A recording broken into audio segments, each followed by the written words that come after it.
and welcome you all. So hello everybody. My name is Noam Dolgan. I'm here with Coho Bc, the collaborative home ownership initiative. I'll talk a little more about us in a moment.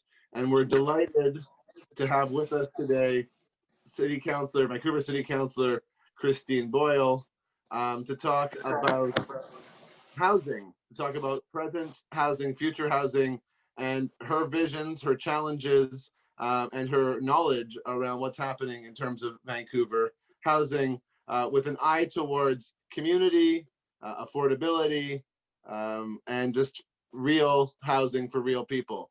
And that's really what Coho is about, looking at co-ownership as a model to make that work. So welcome, thank you all for coming. Before we get on, of course, we need to acknowledge that we live, we work, and we steward the land here in Vancouver that is the traditional, ancestral, and unceded homes of the Musqueam, Squamish, and Tsleil-Waututh peoples. And we are thankful that they are hosting us, and we wrestle with that challenge in all of our housing decisions, and we want to acknowledge that up front. So, and thank you to anyone in that community who was with us today. So moving forward, what is Coho Bc? What is the group that's brought us here today? So Coho Bc works as an initiative, a collection of individuals and organizations working to promote co-ownership and show that it is a viable housing option in Vancouver and in British Columbia. We provide resources and professional support to assist groups going through the co-ownership process. We assist in the creation of co-ownership groups through a dating pool, helping you meet other like-minded individuals or families to find buyer groups. And we facilitate the resale of property shares to help these communities move forward. So we are a collection of professionals that I mentioned: realtors, lawyers, builders, financial institutions, architects, therapists, and more. Most importantly, we are folks with experience, having worked in co-ownership, so we can guide you through the process and help you not have to reinvent the wheel at every stage. And if you come to other sessions about what is co-ownership and what are partnership agreements and other elements, you'll see why it's a wonderful, viable housing product, but it is also a more complex one and really needs a team of professionals who've done it before, who can guide you through. So who am I? Why am I hosting this? And why am I involved with Coho? So I am a realtor. My focus is sustainable real estate services, looking at co-ownership, green living, first-time buyers, families, real homes for real people. Before I got into real estate, I worked in environmental education and community consulting and engagement. And so it really, when I look at housing, it's not just about the investment or about how nice the property is, but it's about how do we use our housing to create community, to create viable living spaces for all of us. So that's me. So quickly, before we get into Christine, which is why all of us are here, what is real estate co-ownership? It's nothing new. It's been going on for centuries, really. People have co-owned from the beginning. We hear about it in terms of vacation properties, but it also has been happening. People buying homes together for a long time. Co-ops, we'll talk about some of those, and more recently, co-housing and other forms. Why would you co-own? You co-own to build community, mutual support systems, know your friends and your neighbors before you buy in. You can get more for your money. You can live in neighborhoods not otherwise available, and you can know your neighbors before you buy. And again, if you come to some other sessions, we'll go into much more details. But of course, you can get many of these elements through traditional housing, and we'd love to see much more traditional housing be available that creates the community, that is more affordable, and that's why Christine is here today.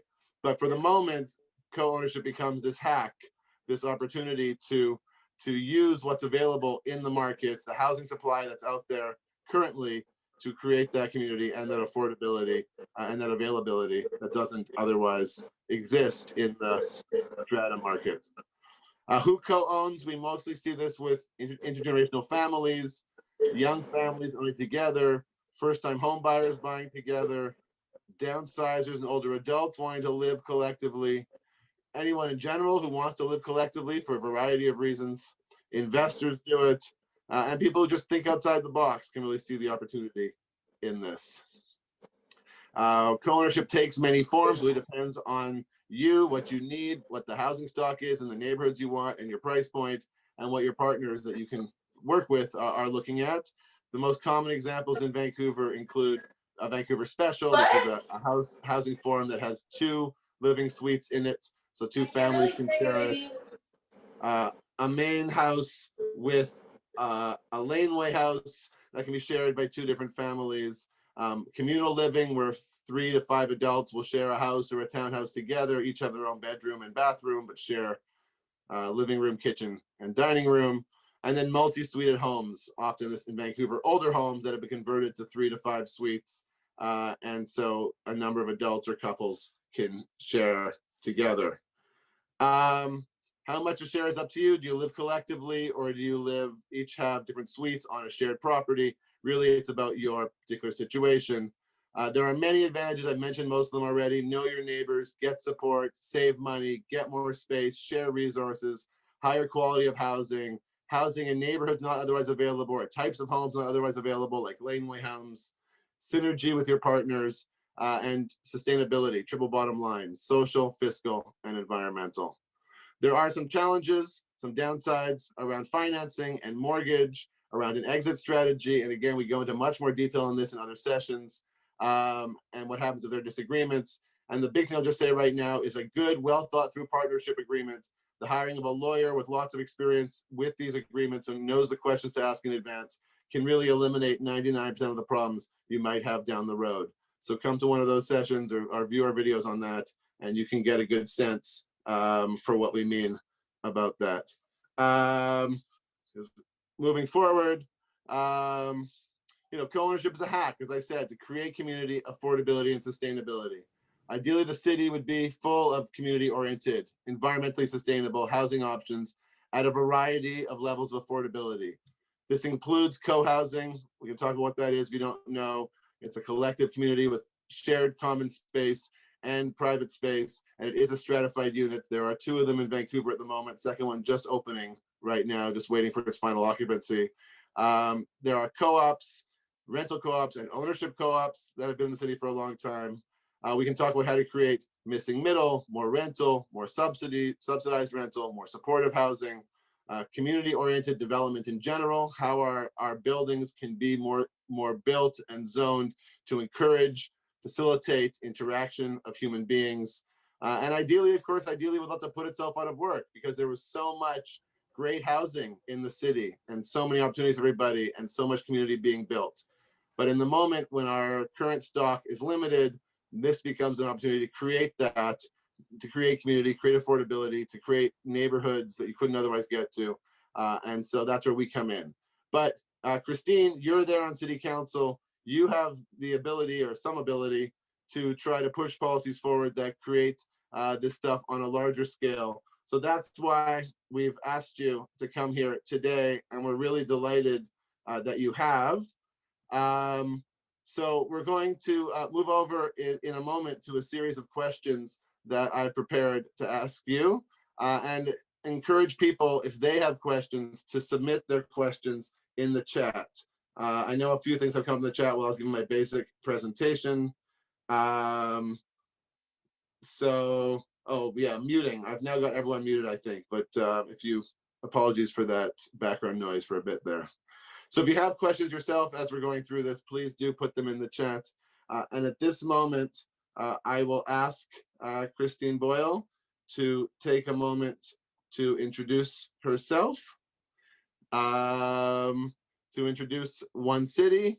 You are new in the larger scale, both you and One City, to municipal politics, although it probably doesn't feel like that anymore, having been, I think, 2 years already into your term, and much longer in politicking, trying to get there. So yeah, please introduce yourself and tell us a bit about who you are and what brings you here. Sure, happy to. I love these kinds of discussions. I miss it, spending all of my time at home. So I'm glad to get to chat with all of you. My name is Christine Boyle. I was born and raised on the unceded Coast Salish territories of the Musqueam, the Squamish, and the Tsleil-Waututh people. I've lived in Vancouver for most of my life. I've tried to leave a couple times and keep coming back, and I am lucky to have quite an extended family in the area, as well as 2 kids who may or may not make an appearance in this conversation. My background is largely as a community organizer. I spent a number of years doing anti-poverty work and frontline social service work in East Vancouver and in the downtown east side, and then a number of years doing climate justice work at a local and a national scale. And also spent time trying to support good candidates, never particularly intending to be one of them, but recognizing as an activist the importance of having courageous folks at the table to work with from the outside of the system. And I got encouraged eventually to run myself. So I am a member of One City. I got elected with One City Vancouver, myself and Jennifer Reddy, who's a school trustee. One City came about in 2014. Oh, I'm so bad. Time just feels like a construct that I've lost any grasp of these days. So I apologize for my lack of a sense of that. One City has been around a few years, but I am the first councillor that we've elected. It is a progressive coalition of folks, a lot of us women and a lot of parents and families wanting to keep and build a Vancouver where people can stay, where people can come and call the city home. And so the conversation about community-oriented forms of housing is one that's near and dear to my heart, and I'm excited to go in many directions already on it. I was making notes as Noam was talking, so I'm going to try to be kind of as concise as I can in my answers so that we get more of a conversation going. Wonderful, thank you. So the last municipal election was really fought primarily over housing and the ongoing crisis we have in Vancouver. So I guess generally speaking, to start, tell us about your vision for housing in Vancouver. Sure. So there are a number of things I'd like to see us doing more of. And, you know, the challenge, of course, is that there's no silver bullet to the kinds of housing challenges that we are facing and that we have been facing in an escalating way over the last decade plus. So I'm going to speak to a few of what I think are kind of key pillars in the housing agenda that I'd like to see us move forward. One of them is stronger tenant protections. I think it matters a lot, both in terms of protecting our existing affordable housing stock and to resist the pressures that existing rental homes are facing with skyrocketing rents and rent eviction and dem eviction and the way that renters are getting priced out of the city. So stronger tenant rights is a key piece, I think, of a progressive housing agenda. Another key piece for me is more affordable housing options in every part of the city, and in particular, my attention has been focused on how we help more people be able to afford to move into some of our most wealthy and exclusive neighborhoods. I think we need to shift that frame pretty strongly so that there aren't neighborhoods that are off limits to low-income residents. And so, I mean, we can talk more about this, but one way I think about it is supporting housing that always moves us to more affordable along a spectrum. So we know that, you know, a townhouse is not affordable to most Vancouverites, but if it's replacing very expensive single family home. It's moving us in the right direction.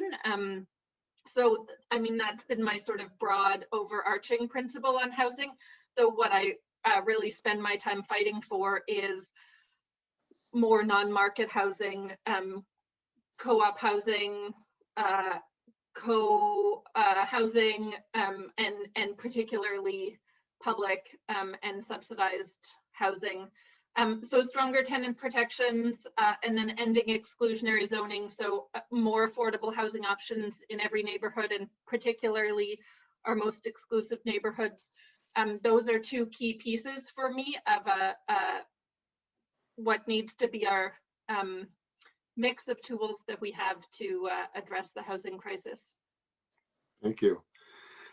So Coho specifically focuses on building community and affordability through co-ownership. But before we get into co-ownership, I think you made reference to co-housing and to co-ops.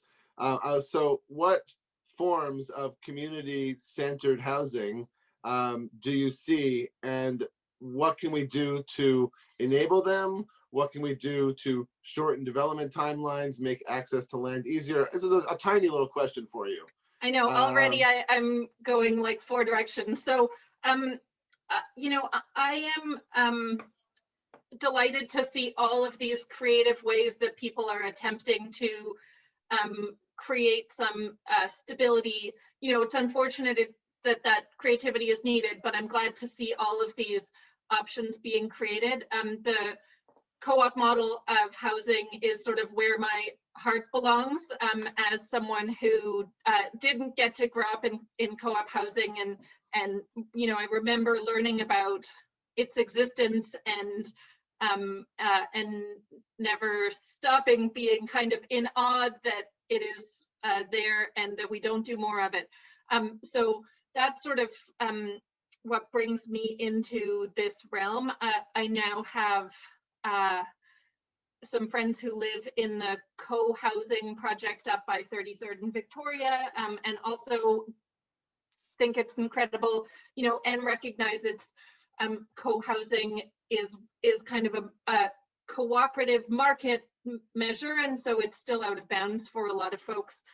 I would like to see us building a lot more public housing, or at least for both governments and the community housing sector to have a larger role in building and maintaining publicly subsidized housing. I think if we really believe that housing is a human right, then that's a realm we need to get back into, and that historically the federal government in particular played a much larger role until the kind of neoliberal austerity of the 80s and onward, when we've really been federal governments have been divesting themselves of that responsibility, and we've seen the fallout at a local level in terms of the housing crisis, in terms of the levels of homelessness that we see. So I'd like to see all of that. I'm already, I feel like I missed the second half of your question because I got stuck on the first half, Noam. So like redirect me if I'm sort of.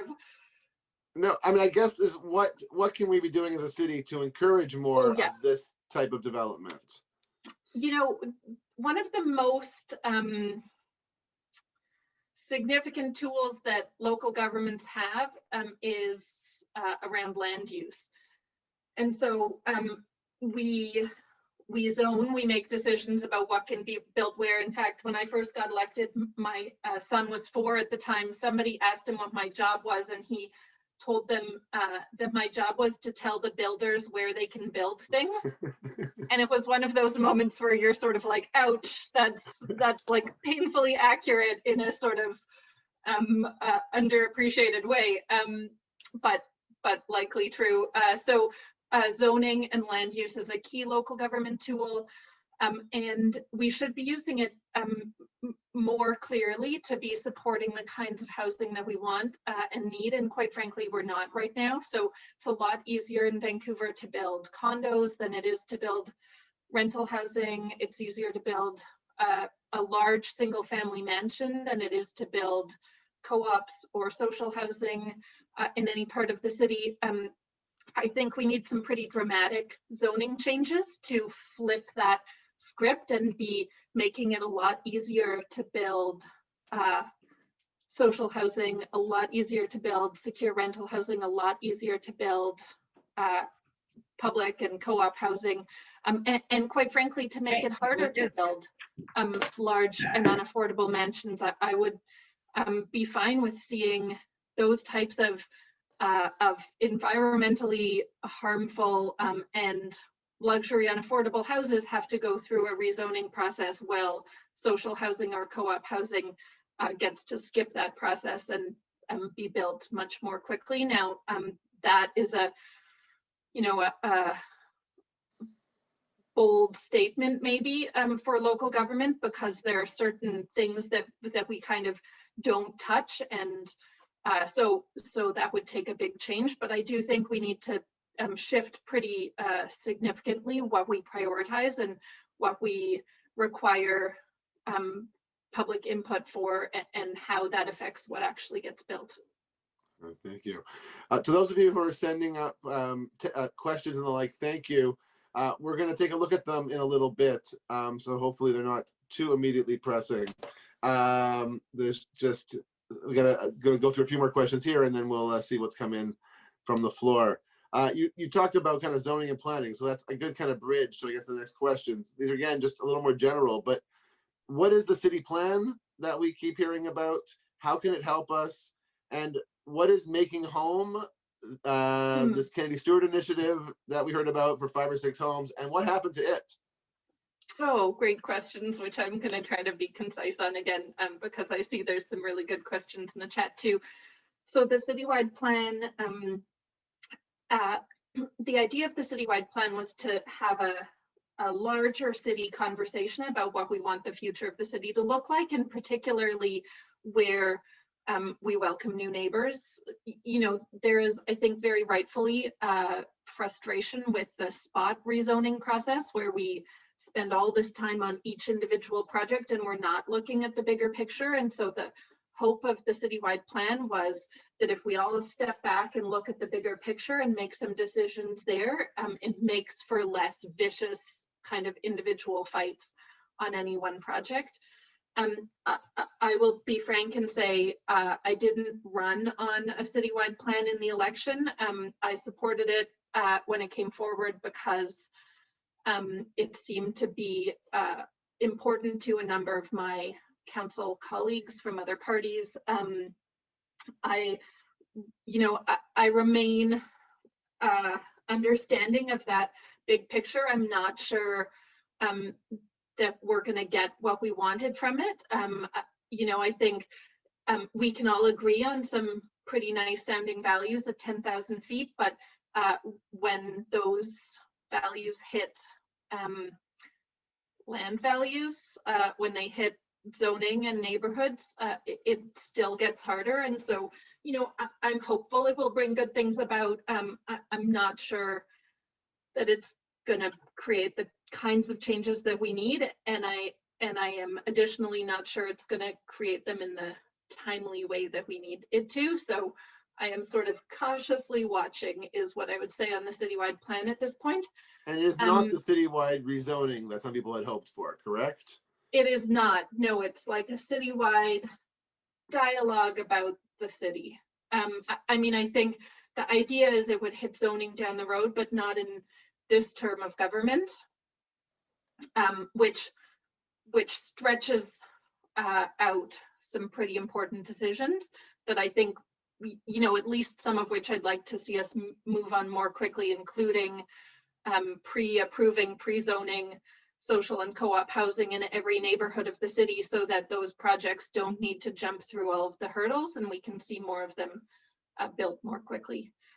That citywide plan, Making Home, is a proposal that the Mayor Kennedy Stewart brought forward to make it easier to build up to 4 or 6 units on a single family lot, again, without having to go through all of the hurdles of rezoning process, which can add up to 2 years and quite a bit of expenses.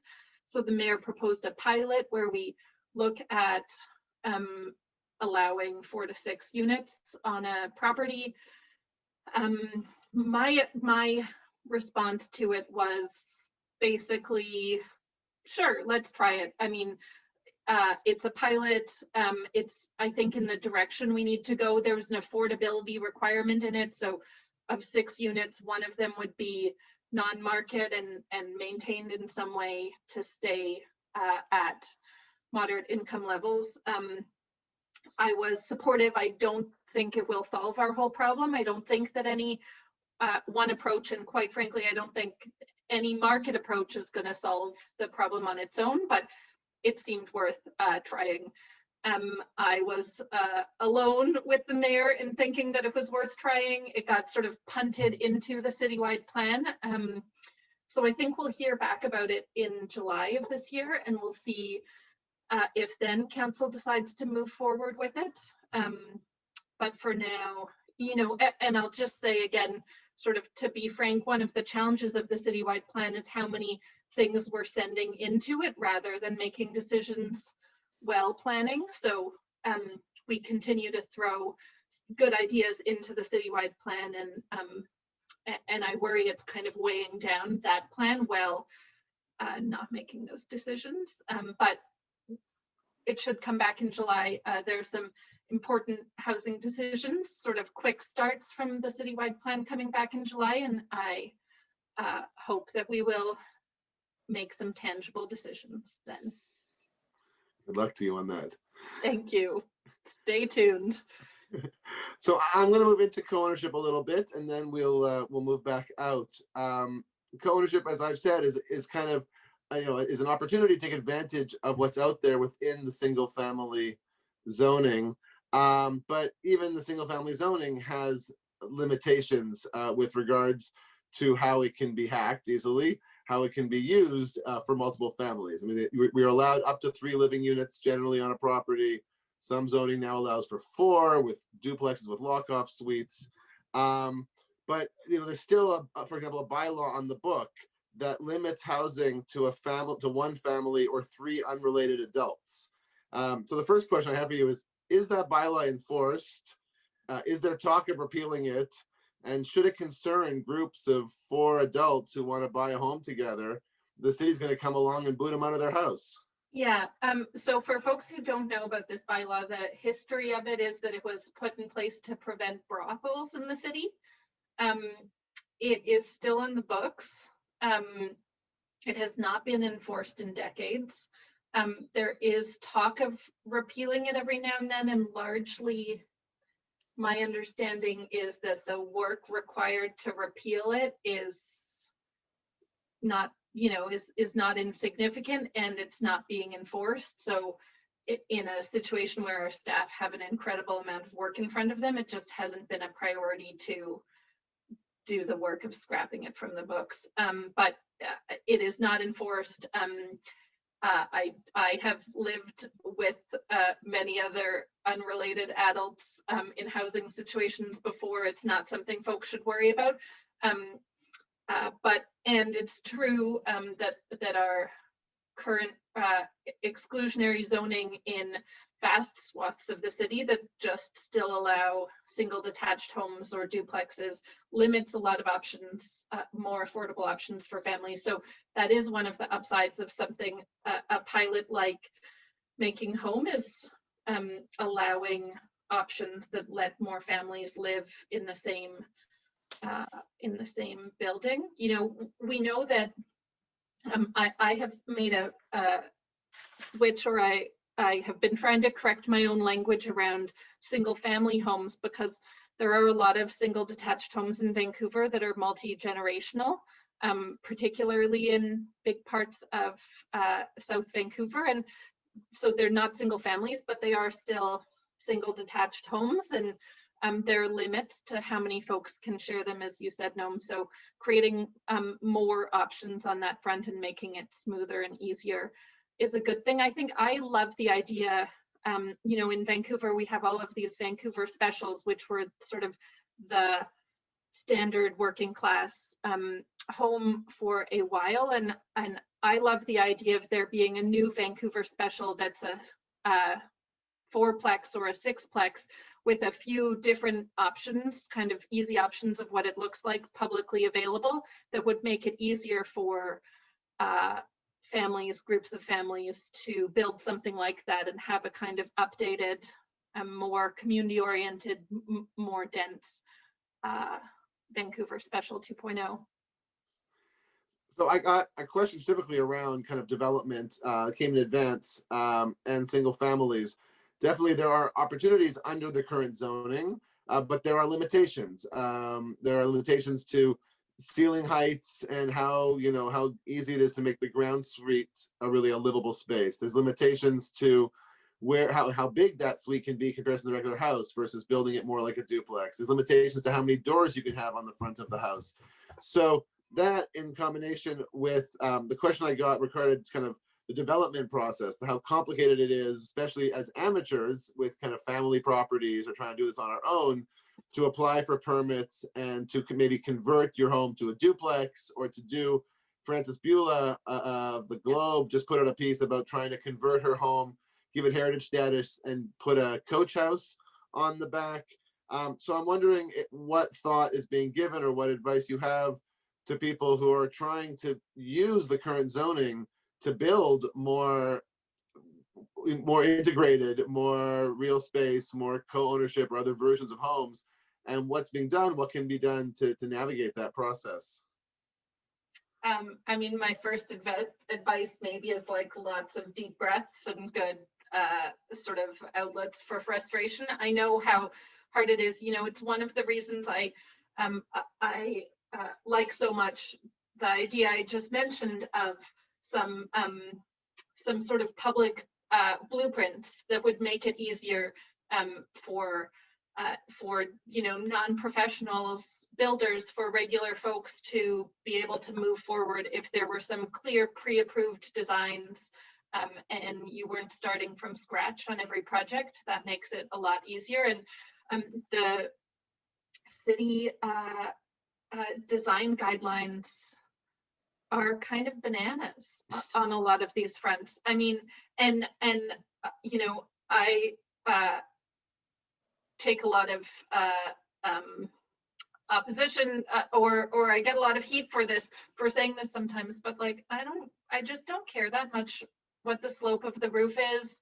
There are some things that are so specific in the city design guidelines that aren't where my own priorities lie in terms of housing and climate in particular, and that we hear regularly slow things down. So there has been a ambitious project that city staff have been undertaking and planning around regulatory redesign to kind of try to clean up and clear up what all of those different rules are and make it easier and less cumbersome for folks. And there have been some very strong champions around the city who are folks, kind of like the example of Frances's article, who have tried to go through this process themselves, have hit lots of hurdles, and have been very vocal in advocating for how the process needs to be streamlined and cleared up to make it easier. There's a house we used to pass on our bike ride to my younger kids' daycare that was a corner lot, an older but not heritage sort of single detached home, and the family's kids were getting older and they wanted to rebuild with 3 separate units so that the kids could live there with the parents when the kids had their own kids. And the hurdles that they ran into on that project were significant. And so I was fortunate to be able to meet with them a few times with the builder that they'd hired and try to figure out what it would look like for staff to streamline some of that. And I know our staff are keen to do that too, but it's sort of, I don't know if anyone's sorted Lego lately. It's kind of like that. It's just such tedious kind of detailed work to make sure you're getting it right as you're clearing up this mass of kind of layered on policies over decades. So it's work that's underway. It's slow, but there's a pretty, at least I hear a pretty clear commitment from across a number of departments and from across kind of the political spectrum that we need to do better and make those kinds of housing options. I love the idea of having some standardized duplex zonings that or designs you can choose from, and then a family. You see this a lot with people inheriting family property and not knowing what to do with it because it's not really shareable between the two kids. But if there was an easy process where they could then, convert that property into a duplex and that could keep the family together on the family land, and they don't have to become independent developers and go through a huge process, it would be a huge asset, certainly, I think, for the community. Yeah. So last question about co-ownership. I mean, generally speaking, I'm assuming you're positive, but how do you feel about this as a model? And what do you think we can do to kind of to encourage it? Let people know this is actually viable, and it's already happening, but on a small scale. What can we do to make it? Maybe we'll realize that our actual zoning is built for this. We have this in our quote unquote single family areas. Yeah, I mean, I think as you've spoken to, simplifying the process for folks is really important. I mean, most people in Vancouver, most residents that I talk to are up to their eyeballs in stress about 1 million other things that they're juggling. And so as much as possible to make it easy for people in terms of some templates for what this looks like, examples, all of that is helpful. I mean, I would say that co-ownership, like co-housing, and like my advocacy around just sort of denser and more affordable home options, it's not going to solve the problem alone, but does it allow some folks who currently aren't in stable housing, who are maybe renting out a secondary suite? That somebody asked about how you strengthen tenant rights when people are renting out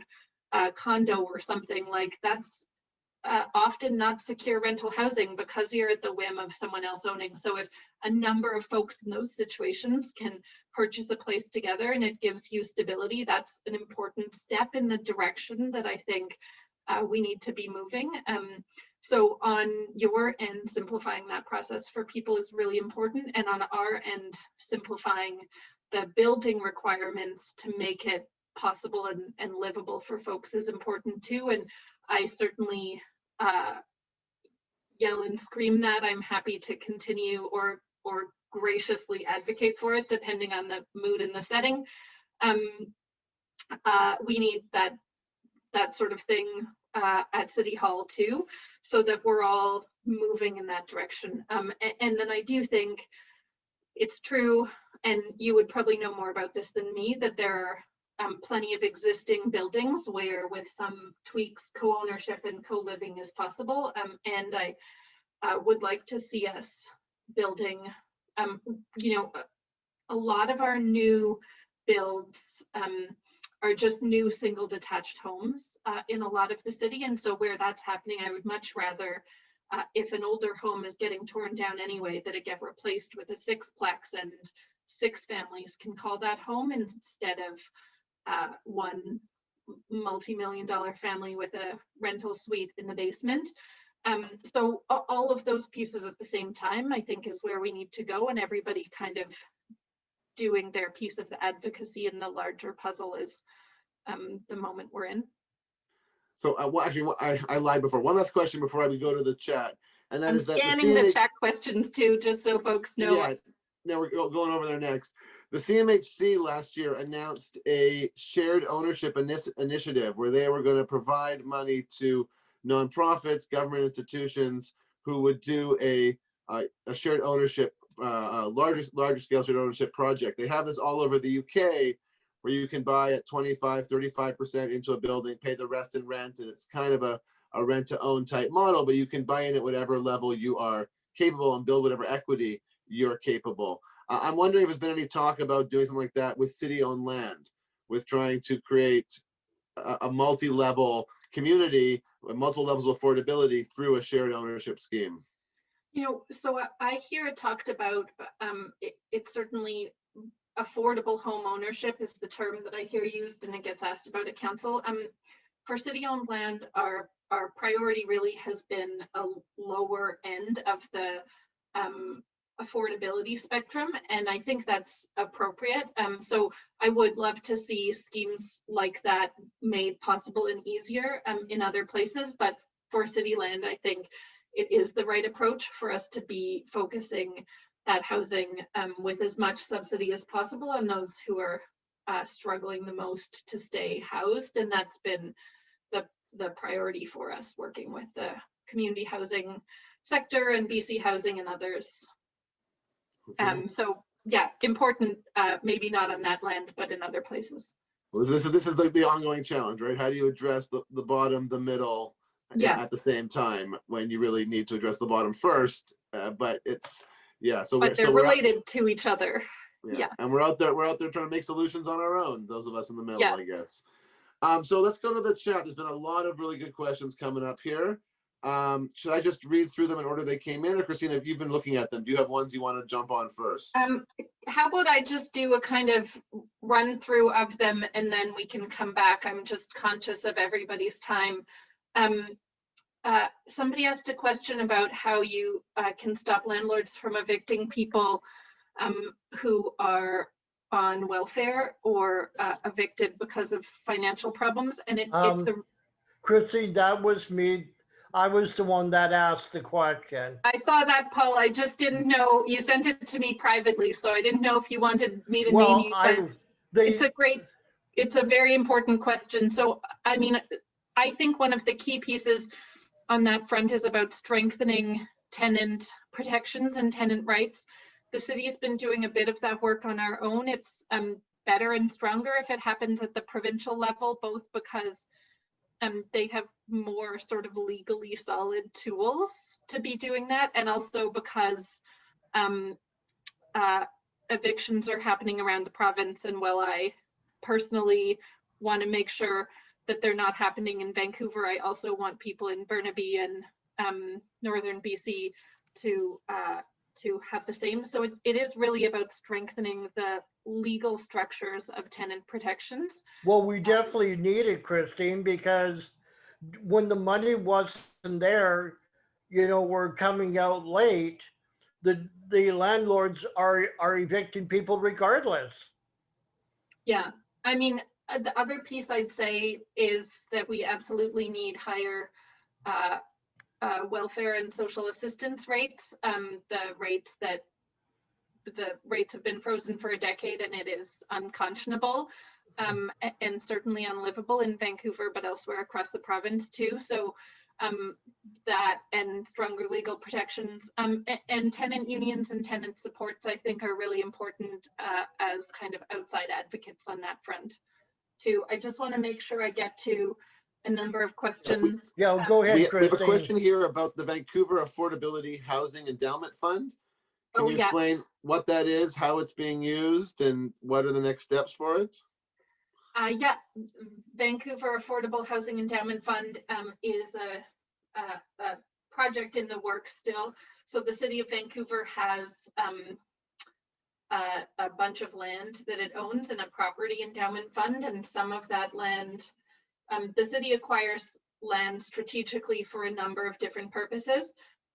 Some of the land that we own is for providing affordable housing. And so it had become a weird situation for that same land to be in a kind of endowment fund that's supposed to be creating revenue. And so the project has been to create two separate funds, where one of them is still a revenue generating fund and one of them is not expected to bring in the same kind of returns, because actually its focus is to create or maintain affordable housing. So as I said, it's still underway, but with the idea that a bunch of the existing city land that is affordable homes for people across the city would be part of the property endowment fund, and it just takes some of the pressure off of that. And so, lots of beloved neighborhoods and co-ops are part of or would move into that fund, but it's in the works. Okay, so on a tangential topic, and then Claire, if that's not enough, if you have follow-up, let us know. There's a number of questions here about the False Creek co-ops. There's a current consultation happening on that, although that's been ongoing for 30 plus years, that consultation. Yeah. And there's a really a sweet question at the beginning about what was your advice to people who foolhardishly and optimistically are trying to start new co-ops. So I guess, and I have to say, my in-laws live in the False Creek co-op, so I have a vested interest too. So what's your advice to those people who live in the False Creek co-ops? What's your advice to people who want to start co-ops somewhere in the city? And what's your opinion on what's happening in False Creek? And what can you tell us about it? All good questions. I just for a second want to go back to Claire's question about VAHF, the Vancouver Affordable Housing Endowment Fund, just to say I would like that fund to achieve providing truly affordable and mixed income housing across the city and better utilizing existing city land, but also being more strategic about land acquisition, that we can be working with the community housing sector to create more public and non-market housing on False Creek. It is it's been an incredibly frustrating process for everyone, I think, for a very, very, very long time. And it's something I have been in many, many conversations with residents on, and that I care a lot about, you know, in part because, as I said at the beginning, co-op housing to me is such an important model in terms of the housing it provides and in terms of the community and the democratic participation. Like, everything about that model I want more of.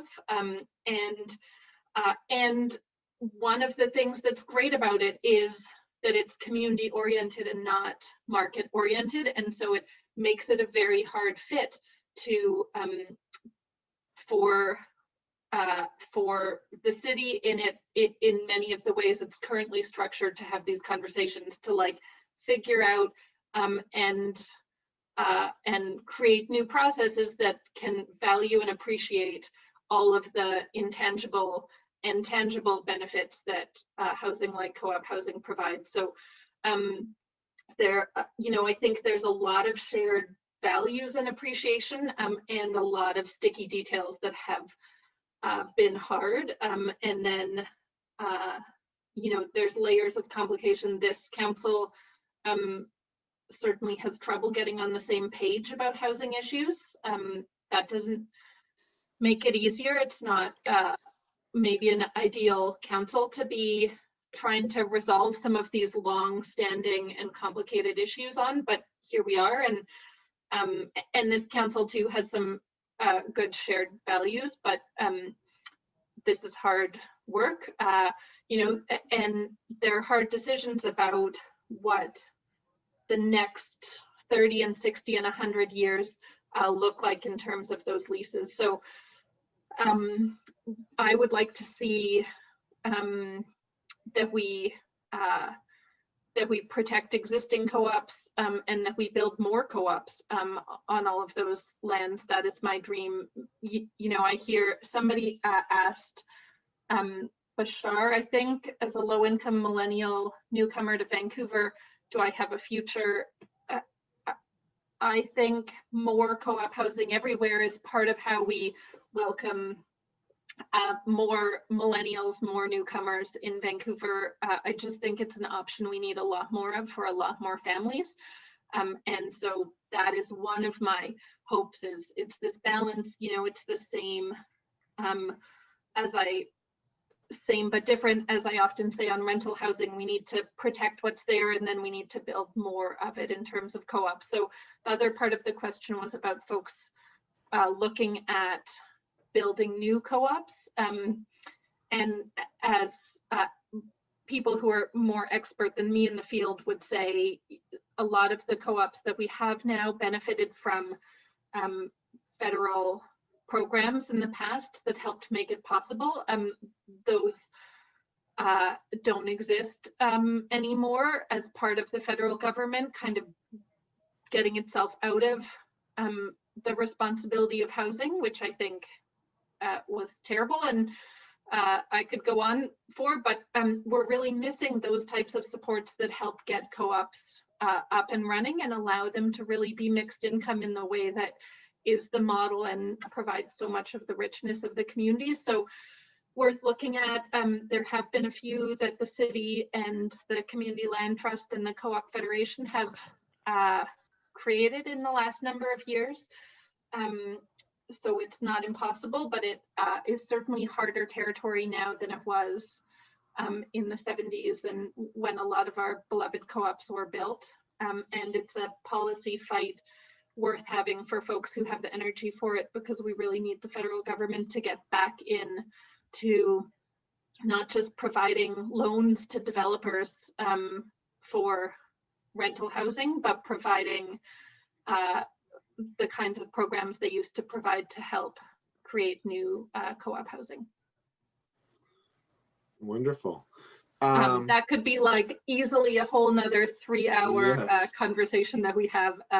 So sorry that I am stopping myself there for now.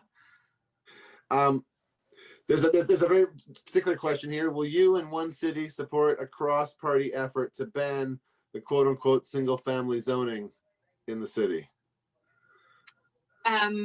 Great question. I am not sure what other party would be willing to join that coalition. I'm there. You know, I mean, I would say here's the like slight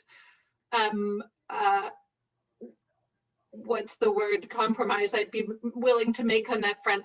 I think we don't need to ban single detached homes. I'd be happy to see them just require a multi-year rezoning process and have the neighborhood be able to debate whether it's the kind of housing that they want in their neighborhood. And at the same time, not require rezonings for nonprofit housing, co-op housing, social housing. That's the switch I'd like to see happen.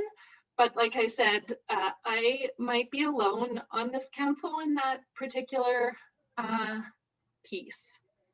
Maybe not, but so yes, here's my better answers. I would absolutely be part of joining that coalition. I will build its website and I will welcome whoever else across the political spectrum is willing to go there too. I mean, I do think it's one of these things, like, I am new enough to politics to still be surprised by many things. And that to me seems so obvious that I'm frequently sort of surprised that nobody agrees with it. But that is the case. But I would like to see that change.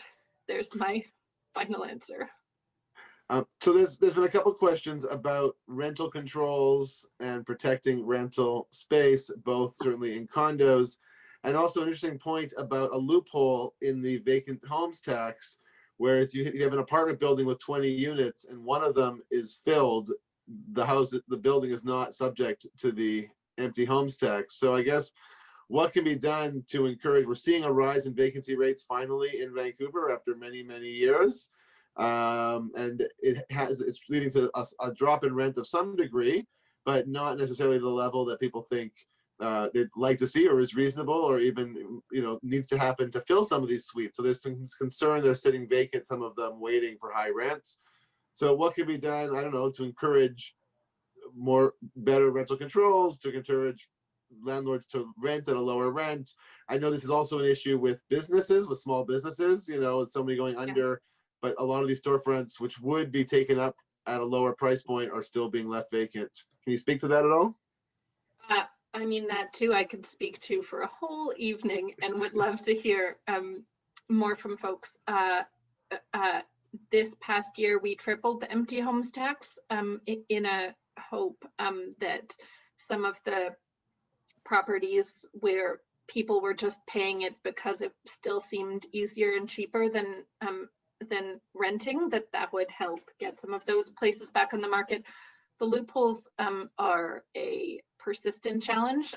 I would have to look. My understanding was that, well, the truth is I don't have a clear understanding of how the empty homes tax is applied on non-stratified secure market rental.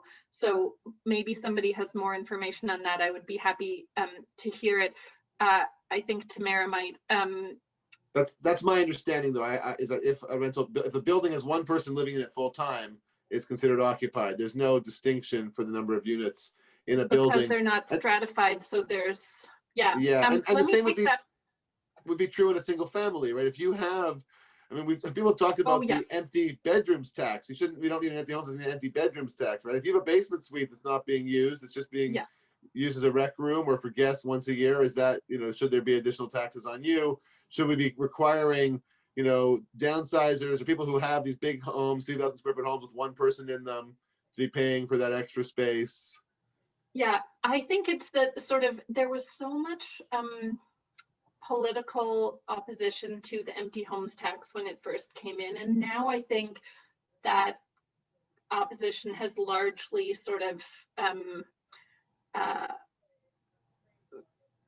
accepted this new policy and accepted that it's working. I think there is another conversation to have about what the next step is.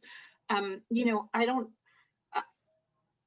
don't see it working to be able to say that a retired senior in a home has to rent out the rest of their home, but I would love to see us create some systems that make it a lot easier for that to happen, if they're interested.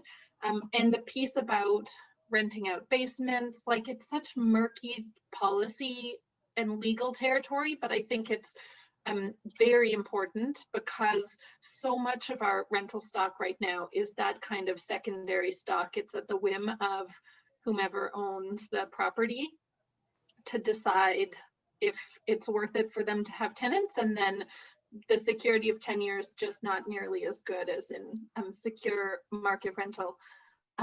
But purpose-built rental buildings, so I will see what else I can find out and what options exist.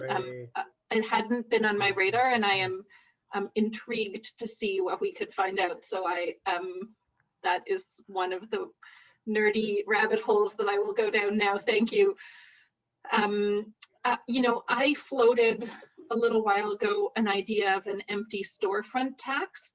I was hearing from a lot of neighbors and even a couple of the BIAs really struggling with how many empty storefronts they had along their streets, where they couldn't even get a hold of, they didn't know who the landlord was. The property was kind of owned by a numbered company. There were BIAs, business improvement associations, that were trying to get those spaces be able to be rented out by arts groups or other groups, just to keep some life on the streets. And because they were investment properties, the owners just weren't interested in doing that. And so I was floating that maybe a kind of, the carrot is helpful, the stick is helpful too, in terms of getting those properties to be more useful. I think it's something we need to continue to look into. Right now, we've been looking at how do we encourage and make it easier for those spaces to be used by nonprofits, by art groups, etc. And we're piloting that in the downtown east side to see what of those vacant buildings can be used as spaces for people to shelter or just to be indoors and form community. But a whole nother, I think, next realm for us to be looking at in terms of how we encourage more and better use of space across the city. So I have a bunch more questions, and I think others might too. As far as I know, we've gone through most of the ones that came up in the chat. If you feel like yours didn't get addressed, please do send a little note now. We can ask it. I'm just going to do a quick closing and then ask folks to hang around for a little bit as we keep chatting with Christine, with following your questions or your comments, and possibly even some of mine. I would like to hear some juicy gossip about your time there. But first, I just want to let people know that Coho does a whole bunch of events. I've referenced before our what is a co-ownership and how can I make it work for me info sessions. So if you want to spend an hour just understanding the ins and outs, looking at the housing stock in Vancouver that is shareable, understanding what the price advantages are, what the communal advantages are, and then what the challenges are and how to best address them. That's the session for you. I said we do a matchmaking event, so we have an event coming up on the 13th, just in a week and a half, for singles and couples to see about other folks. We have a speaker from the Collective Housing Network coming in March, someone talking about design for community in mind from Tomo Spaces, and someone talking about co-housing and those communities, as well as a family event for me, other families. So there's a lot of interesting stuff coming up, and I encourage you guys to sign up and join them. You've been added to the Coho email list. If you don't want to be there, please do unsubscribe, but hopefully you'll stay and you'll join us for a future event. Our website has lots of resources on it, including a guide to co-ownership that goes through the entire process, the pros and the cons, and really explains to you the steps along the way, and much more. And do feel free to follow up with myself, with Christine. Her email address is here. As I said, I do this co-ownership stuff, but I'm a realtor in general, looking for how people get real housing in the market, thinking about collaboration and also green living, and also just sustainability, community, affordability, all those elements into your purchase. So if you're looking to buy, you want to understand the market, I can help you understand what's available in co-ownership and also what's available through the traditional housing market. So please do reach out to me for your real estate needs. And yeah, and we'll go back. Hold on, I'll just turn this off. Actually, I should leave that one up. We'll go back so people can write down Christine's email address, but we'll go back to the questions. I saw one come in about tiny homes, but really I want to thank everybody for coming. This has been a really good session. We had a nice turnout. There were really good questions for Christine on all sides of the housing realities. And we really appreciate people's time and energy in coming here this evening. Please do stick around for follow-up questions and to ask your own, and just to get to know Christine. She's lovely and worth chatting with a little bit. So thanks you all for coming. We hope to hear from you directly. And I think there was a question in the chat about tiny homes.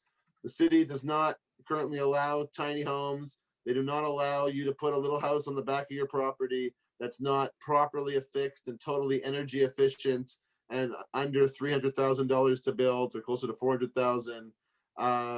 Micro suites are almost impossible to build in the city. What can we do to create higher density living, to be able to get tiny homes on the backs of our lots, etc.? Yeah, it's a great question. We have the conversation about tiny homes has come up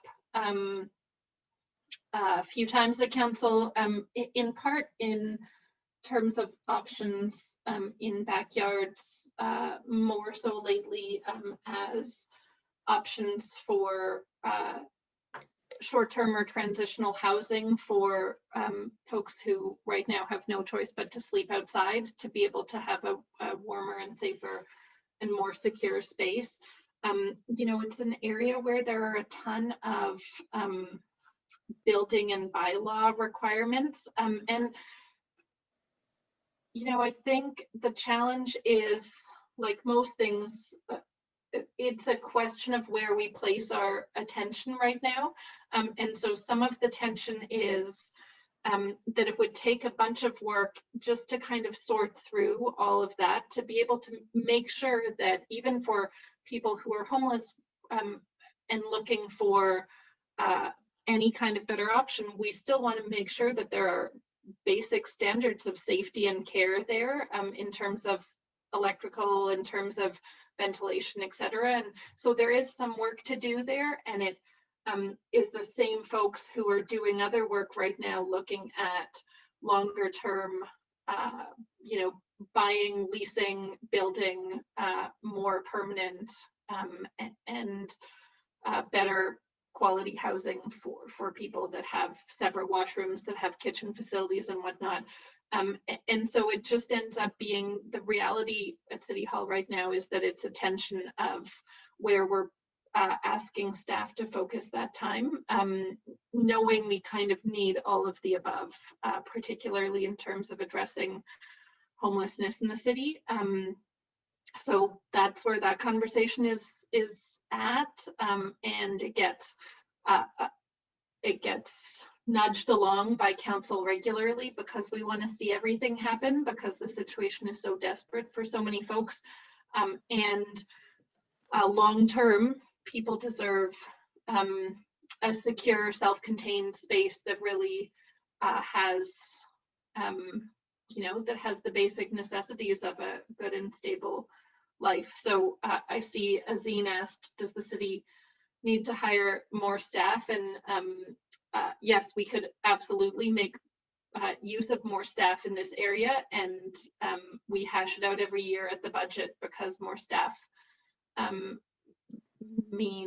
often means tax increase, and this we have a hard time with agreement on that. We can reallocate resources, and we've been doing a bit of that work as well, trying to refocus staff time in some specific areas. But so, I mean, that's sort of a downer note to end on. I have to head to another meeting soon, as is the joy of public office life. I don't want to end on that note. It is true that for some of these important solutions, we just grapple with the very sort of mundane challenges of how we do it and in what order we do it, and all the layers of bylaws we need to weed through, and the budget pieces we need to figure out in order to make it happen. But so unless there's another, is there a question? Well, I'll ask you a question that's more positive to end on. Great. I guess okay. Is looking forward, the next municipal election is now less than 2 years away. So what do you do to build a pro-housing, pro-people, pro-integrated communities coalition moving forward? Yeah, that is a great question. I am not going to be too partisan, but my housing work, obviously, I have decided to spend it in a political way. I think there's a role in any kind of social change for political actors, social movement actors inside the system, outside the system. We need all of those pieces moving together. And I have just loved being part of One City and the community of folks there who I think are really at exactly that nexus of pro-housing, but not assuming we just let the market run wild and it will solve problems. Like pro-housing really focused on co-ops and community and a role for the public and a role for all of us together to be supporting and welcoming one another into our neighborhoods, to change neighborhoods, but in the direction of more affordability everywhere. So I sort of resist the NIMBY or YIMBY labels that become a lot of how our housing discourse in Vancouver has become polarized, because I am, I have said before, I am a NIMBY about condos in the downtown east side. I think it really matters that we preserve existing affordable housing and not see it get demolished for more expensive housing. But I am a big YIMBY for social housing in Shaughnessy, for rental housing in Dunbar, for options that are more affordable than what currently exists. Particularly, I grew up in Dunbar. I would love to see more housing options for people to be able to stay there and move there. So that's how I have found a place within the housing work, and I get to work alongside all sorts of great folks who are doing different pieces of that puzzle and see how it fits together. And I think that's what gets us where we need to go. The folks working hard on strengthening tenant rights, on organizing renters and amplifying renters' voices, the folks working hard on co-op housing options and seeing more co-ops across the city, folks working on this whole realm of creative options that help people get there around co-ownership, around co-housing and more, folks working on ending exclusionary zoning, folks making the connections between climate work and housing policy and land use policy, which is another niche I could go into, a big sort of delightful discussion on. So all of that. And I think we need a council next time that is a little more courageous about disrupting the current status quo on housing, and that can see eye to eye a bit more to actually get some stuff done. So that will be my goal. That's certainly a one city goal, and I know my email address is on there. I'd love to hear from folks and happy to answer more specific questions or just stay in touch. Thank you so much, Councillor Boyle, for coming with us this evening, for sharing bedtime especially, which I know is a very precious moment, and really for your hard work on council and for fighting to try to make this happen. We really appreciate your time. As you said, people should reach out to her, reach out to me, reach out to Coho, check out our website, come to future events, get involved. This is how we're changing housing in the city. At Coho, we're doing it one family at a time, putting you in homes, hacking the system, getting out there. Christine's doing it there at council. We're all hopefully part of the same movements. There's a lot of different arms to this octopus, and hopefully we can create a more viable, more communal, more sustainable, more affordable city for all of us. So thank you all for joining. Thank you again, Christine. And Thanks, we hope everyone. to hear from everybody. Have a good evening. Thanks, Christine. Bye.